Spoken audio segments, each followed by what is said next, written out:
গানগুলোর একটা বিতর্কের মধ্যে ফেলা হচ্ছিল। সো আমার কাছে মনে হয়েছে যে আমি যদি ট্রেলার টিজার ছাড়ি, এইটা নেগেটিভ ভাইব যারা তৈরি করছে তারা এটাকে নেগেটিভ দিকে নিতে পারে। সো আমি অনেক চিন্তা ভাবনা করছি, বা আমাদের টিম আদনান আমরা অনেক চিন্তা ভাবনা করলাম যে ঠিক আছে আমরা এটা ছাড়াই যাই, দেখি কি হয়, কারণ আমাদের আসলে কন্টেন্টের উপর একটা জোর ছিল। বাট স্টিল আমার ট্রেলারও রেডি ছিল, টিজারও রেডি ছিল, কিন্তু সমালোচনা শুনলে কিন্তু বোঝা যায় যে কোনটা আপনি সমালোচনার জন্য সমালোচনা করছেন আর কোনটা আপনার সাথে আমার একটা ব্যক্তিগত আক্রোশ আছে। সো আমার ওই জায়গাগুলো দেখে মনে হয়েছে যে এখানে এটা ব্যক্তিগত আক্রোশ থেকে করা হচ্ছে। একই ধরনের সব নতুন আইডি, ধরেন 30 থেকে 40টা আইডি ছিল, প্রত্যেকটা নতুন আইডি, এবং যারা কোনোদিন গ্রুপে কিছু লেখে নাই তারা হুট করে সব কয়টা বাংলাদেশের গ্রুপে একই লেখা বারবার কপি করছে। সেইটা আমার কাছে উদ্দেশ্য প্রণোদিত মনে হয়েছে, এবং আমার আসলে ওই সময়টা ছিল না এটা ব্যাখ্যা দেওয়া বা এই করা। সো আমি যেটা করছি এটা থেকে আমি আসলে এড়াই গেছি। আমি জানি না ঈর্ষার জায়গা থেকে কিনা, কিন্তু মানে সামহাও কেউ চাচ্ছে না যে আমি ভালো করি বা আমি সিনেমা করি এরকম মেবি, কিন্তু এইটা আসলে এইভাবে বলাটাও খুব ইয়া লাগে। যাই হোক, হোয়াট এভার ইট ইজ, আপনি দেখেন এটা প্রত্যেকটা ক্ষেত্রে আছে।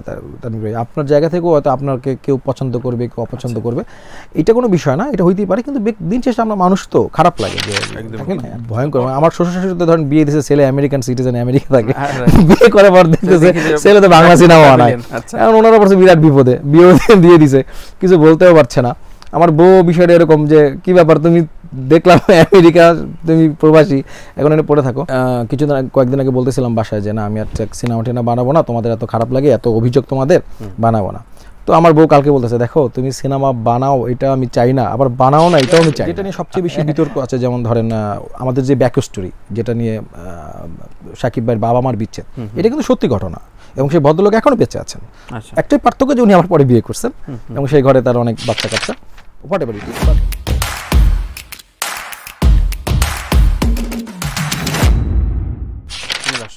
হিমেল, আমার নাম তানভীর তারেক। জি ভাই, স্বাগতম।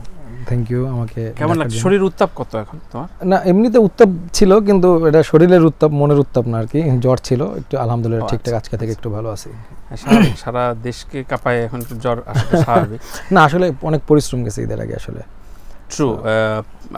প্রথমে একটু অভিমান থেকে শুরু করে, যদিও এগুলো বলার কোনো অপেক্ষা রাখে না, তুমি টিজার ট্রেলার নিয়ে আসলে খুব বেশি ভাবো না নাকি এটা একটা স্ট্র্যাটেজি? এটা আসলে না, এটা স্ট্র্যাটেজিও না, যেটা হচ্ছে আমার ট্রেলার টিজার রেডি ছিল, আমাদের আদনান ভাই আপনি বলে গেছে, কিন্তু যেখানে দিবে বিষয়টা হচ্ছে কি সামহাও এবার কোনো একটা গ্রুপ বা কোনো এক কারণে, আমি অত ব্যাখ্যা যেতে চাই না, যে আমি যেটাই ছাড়ছিলাম সেটা একটা ধরেন এটা একটা নেগেটিভ প্রচারণার মধ্যে ফেলা হচ্ছিল।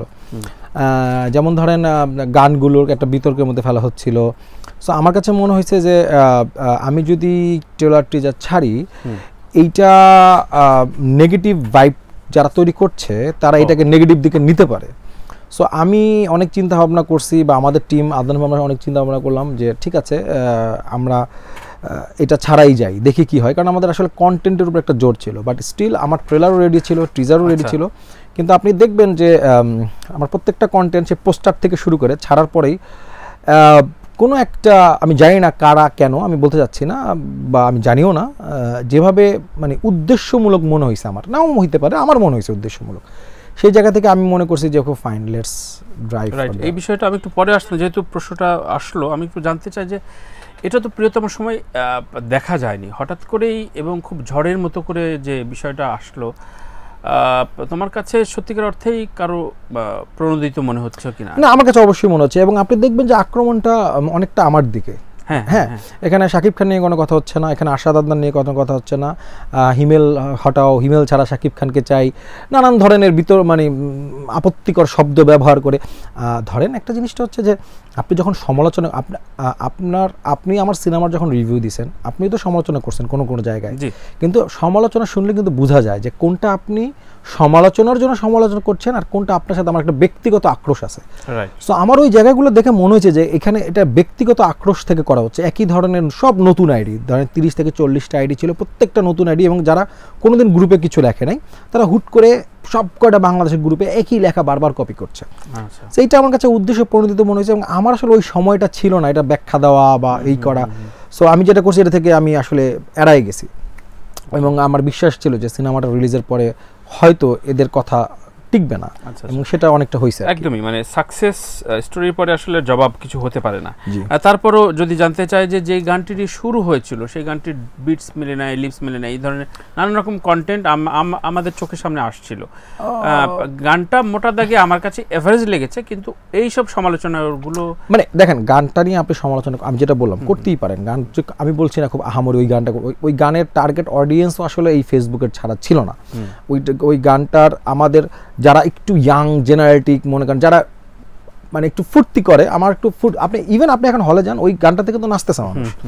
হ্যাঁ, এডিটটা নিয়ে যেটা হয়েছে যে এক্সপেরিমেন্ট করতে যে ওয়ার্কআউট করে নাই সামহাউ। এখন আমার কথা হচ্ছে যে আপনার প্রত্যেকটা কন্টেন্ট যে আপনি আসলে ঠিকটাই করবেন তা না, আমি তো মানুষ, দিন শেষে আমার ভুল হতে পারে, আমার পছন্দ আপনার পছন্দ নাও মিলতে পারে, কিন্তু সেটা না মিললে আপনি ব্যক্তিগতভাবে আমাকে আক্রমণ করতে পারেন না। আপনি বলতে পারেন, আপনি আমার সিনেমা নিয়ে কথা বলতে পারেন, আপনি আমার কন্টেন্টের রুচি নিয়ে কথা বলতে পারেন, কিন্তু আমাকে যেভাবে আক্রমণ করা হয়েছে সেটা আমি একটু অবাক হয়েছি আর কি, আর কিছু। মানে হিমেলকে অনেকে খুবই ঈর্ষা করে এখন। আমি জানি না ঈর্ষার জায়গা থেকে কিনা, কিন্তু মানে সামহাও কেউ চাচ্ছে না যে আমি ভালো করি বা আমি সিনেমা করি এরকম মেবি, কিন্তু এইটা আসলে এইভাবে বলাটাও খুব ইয়া লাগে। যাই হোক, হোয়াট এভার ইট ইজ, আপনি দেখেন এটা প্রত্যেকটা ক্ষেত্রে আছে। তানভীর ভাই, আপনার জায়গা থেকেও হয়তো আপনাকে কেউ পছন্দ করবে, কেউ অপছন্দ করবে, এটা কোনো বিষয় না, এটা হইতেই পারে, কিন্তু দিন শেষে আমরা মানুষ তো, খারাপ লাগে যে থাকে না আর কিছু। তো পরপর দুটা ব্লকবাস্টার দেওয়ার পর আসলে কেমন লাগে? মানে এটা আমার জন্য আসলে স্বপ্নের মতো তানভীর ভাই। হ্যাঁ, শ্বশুরবাড়িতে অনেক দাম পেয়ে যায় না? শ্বশুরবাড়িতে যেমন মানে আমার মানে খুবই ভয়ঙ্কর, আমার শ্বশুর শাশুড়িতে ধরেন বিয়ে দিয়েছে, ছেলে আমেরিকান সিটিজেন, আমেরিকা থাকে, বিয়ে করে পর দেখতেছে ছেলে তো বাংলা সিনেমা বানায়, এখন ওনারা পড়ছে বিরাট বিপদে, বিয়ে দিয়ে দিছে, কিছু বলতেও পারছে না। আমার বউ বিষয়টা এরকম যে কি ব্যাপার, তুমি দেখলাম আমেরিকা, তুমি প্রবাসী, এখন এনে পড়ে থাকো। তো যাই হোক, তো আমি কয়েকদিন আগে বলতেছিলাম বাসায় যে না, আমি আর সিনেমা টিনেমা বানাবো না, তোমাদের এত খারাপ লাগে, এত অভিযোগ তোমাদের, বানাবো না। তো আমার বউ কালকে বলতেছে, দেখো তুমি সিনেমা বানাও এটা আমি চাই না, আবার বানাও না এটাও আমি চাই না। মানে যেটা হয় যে জাতীয় সমস্যা আর কি। তো যাই হোক, মানে ফ্যামিলি, এটা সত্যি কথা, যদি সাকসেস না আসতো ডেফিনেটলি তো বুঝতেছেনি, কিন্তু আসলে কি আমাদের সমাজ ব্যবস্থা ধর্মীয় জায়গা থেকে হোক, সামাজিক জায়গা থেকে হোক, সব বাবা মা, সব শ্বশুর শাশুড়ি, সবাই চায় ছেলে মিডিয়া থেকে দূরে থাকুক। একদমই। তো প্রিয়তমা পরে খুবই বোল্ডলি, খুবই কনফিডেন্টলি বারবার বলছিল যে এই ছবিটা অন্যভাবে আসলে মানুষকে আন্দোলিত করবে। এই ছবিটার স্ক্রিপ্ট কতদিনে লেখা বা শুরুর গল্পটা যদি একটু শুনতে চাই রাজকুমার। এই স্ক্রিপ্টটা যখন বেসিক্যালি 2020 সালে যখন কোভিড শুরু হয়, মার্চে, আমার যখন করোনা হয়, একদম শুরুতে আমার করোনা হয়, কোভিড হয়, ওটা আমি প্রথম বাংলাদেশি করোনা হিসেবে আমি জানি হিমেল সাহেবের নাম। করোনা প্রথম না, মানে স্বীকারোক্তিমূলক, আমি প্রথম স্বীকারোক্তি, সেটা কোটি কোটি ভিউ, 4-5 কোটি ভিউ ছিল সেটা। ওই সময়টা যেটা হলো, সরকার তখন আমাদের টাকা দিত। তো আমার টাকা দেওয়াতে যেটা হয়, আপনার যখন ইনকাম থাকে, মানে আপনার খরচ নিয়ে যখন চিন্তা করতে হয় না, আর আমি তো বাসা থেকে বের হচ্ছি না, তখন আমার কাছে অঢেল সময়, তো আমি চিন্তা করলাম কী করা যায়। সো তখন বসে বসে স্ক্রিপ্ট লেখা, এবং স্ক্রিপ্টের যে আপনি তো দেখছেন আহমেদ শরীফ ভাইয়ের যে পার্টটা, ওইটা কিছু অংশ আমার জীবন থেকে না, আমার জীবন থেকে এরকম নেয়া, যখন আমার করোনা হইল তখন প্রতিদিন আপনার নিউ ইয়র্কে 300 লোক মারা যাচ্ছে, 400 লোক মারা যাচ্ছে। আমি পুলিশের কাছে ফোন করলাম, ওরা বললো কিছু করতে পারছি না। আমি ডাক্তারের কাছে ফোন করলাম, ওরা বললো কিছু করছি না।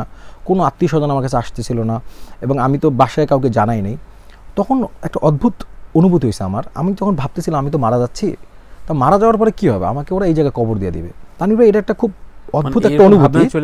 হ্যাঁ, না আমি মারা যাওয়ার মতোই অবস্থায় ছিলাম, কারণ আমার করোনা হওয়ার সাথে সাথে আমার সব রুমমেটরা চলে গেছে, আমার ফ্রেন্ডরা, কারণ আসলে সবাই তো নিজে বাঁচতে চায়, তখন সিচুয়েশনটা এরকম ছিল। তো আমার খুব কষ্ট লাগছিল যে আমি মারা যাওয়ার পরে আমাকে আসলে কোথায় কবর দিবে। তো আমি নিজেকে বুঝাচ্ছিলাম যে আমি মারা যাওয়ার পরে আমাকে আমেরিকায় কবর দিলে কি, আর বাংলাদেশে কবর দিলে কি। কিন্তু তানভীর ভাই, খুব ভয়ঙ্করভাবে আমি এটা মেনে নিতে পারতেছিলাম না যে শালার এমন একটা জায়গায় কবর দিবে, আমার কবর কোথায় আছে কেউ জানবে না, কেউ চিনবে না। মানে কিন্তু কিছু যায় আসে না, আপনি মারা যাওয়ার পর আপনাকে এখানে কবর দিলেও নাকি আফ্রিকা কবর দিলেও কিছু তো যাওয়া আসার কথা না। কিন্তু তখন আমার একটা জিনিস মনে হয়েছে যে না, আসলে আমরা তো সবাই মনে করি আমরা আসলে আর অনেক দিন বাঁচবো, কিন্তু আমাদের জীবনে যখন এই প্রেক্ষাপট আসে যে আমি জানি যে আমার মৃত্যু কাছাকাছি, তখন আমরা এটা নিয়ে ভাবি যে আমার মৃত্যুটা কোথায় হবে। তো আমেরিকা এবং বিদেশে অনেক এরকম লোক আছে যারা ডিপোর্টেড, যাদের কাগজ নাই, যারা একবার বাংলাদেশে আসলে আর যেতে পারবে না। ওনাদের মধ্যে, ওনাদের জায়গা থেকে এই গল্পটা নিয়ে আর কি বেসিক্যালি। খুবই দারুণ, খুবই বাস্তবতা, এবং আমারও দেখা এরকম জীবন আছে আমার পরিচিত। তো ওই সময়টা আসলে টোটাল স্ক্রিপ্ট এবং গল্পের অবকাঠামোটা তৈরি, মেন গল্প তৈরি হয়ে যায়। এবং আসলে যেমন যেটা নিয়ে সবচেয়ে বেশি বিতর্ক আছে, যেমন ধরেন আমাদের যে ব্যাক স্টোরি যেটা নিয়ে সাকিব ভাইয়ের বাবা মার বিচ্ছেদ, এটা কিন্তু সত্যি ঘটনা এবং সেই ভদ্রলোক এখনো বেঁচে আছেন। আচ্ছা, একটাই পার্থক্য যে উনি আমার পরে বিয়ে করছেন এবং সেই ঘরে তার অনেক বাচ্চা কাচ্চা, whatever it is, but so এইটা এক ঘটনা। আবার ধরেন শুরুর যে ঘটনাটা যেটা সাপ আসে, সেটা হচ্ছে আমাদের যে মারা গেছেন আমার ভাই ফারুক হোসেন, ওনার জীবনের একটা সত্যি ঘটনা। সো এইভাবেই তো হয় আসলে, না নিয়ে সো এবার একটু কর্তৃপক্ষ অফিস সম্পর্কে আসলে আমার অবজারভেশন খুবই ভালো লেগেছে সাবলীর, খুব কিছু কেউ কেউ বলছেন যে তোমার আসলে স্ক্রিপ্ট ওয়াইজ বোঝাতে অন দ্য সেট কতটা স্ট্রাগল মানে করতে হয়েছে? বোঝাতে স্ট্রাগলের পার্থক্য হচ্ছে কি, মূল সমস্যাটা হচ্ছে কালচারে। আপনি কোনোদিন কোনো বাংলা সিনেমায় দেখছেন কেউ হলিউডের সময় কেউ পা ধরে মাপ চায় বা পা লাগলে সালাম দেয়? It's different the culture. আপনি একই অনুভূতি যেভাবে প্রকাশ করেন, আমেরিকানরা ওইভাবে প্রকাশ করে না। সো আমাদের কাছে এই প্রকাশের অভিব্যক্তিটা আমাদের কমন লাগতেছে না, দ্যাট ইজ দ্য প্রবলেম। ওর জায়গা থেকে পারফেক্ট অভিনয়টা কিন্তু করছে। যেমন ও যখন নাচছে, ওর নাচ আজকে যদি দেখেন আমি ইদিকা পালকে নিতাম, ইদিকা পালের নাচ কিন্তু এক হবে না।